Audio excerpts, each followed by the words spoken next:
ถึงเสียงของคอยจะเปิดคือหวานๆแต่จักหน่อยเจ้าจะสะท้านไปถึงตับว้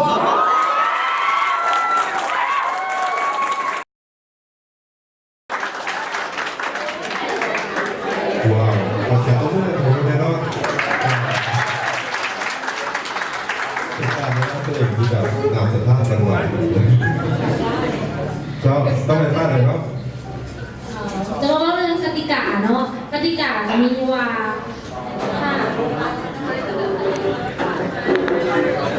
ต้องไปเขาเส้นทางภาพอีกนะครับเด็กเลย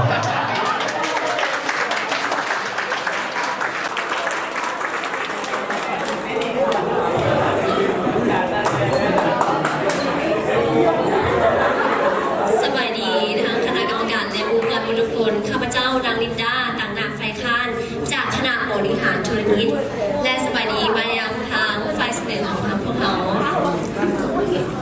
ในเมื่อทางฝ่ายเสนอมีคำโปรดดีๆมาฝากเนาะทางไฟค้านก็มีคำว่ามาฝากเส้นเดียวกันการปฏิบัติย่อมดีกว่าคำเล่าเส้นเดียวกัน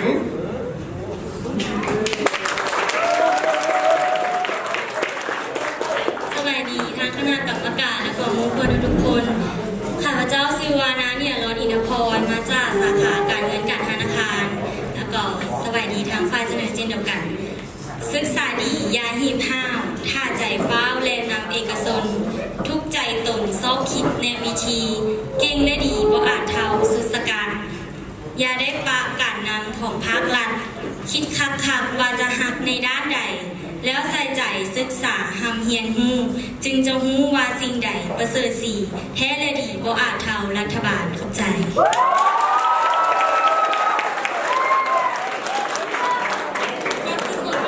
สบายดีค่ะอาจารย์แล้วก็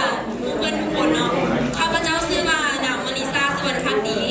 มาจากสาขาการเงินการธนาคารใช่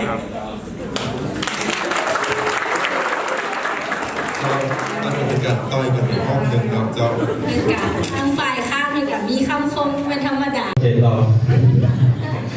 แนะนำตัวอีกทีนึงครับพระเจ้าซื้อพระศรี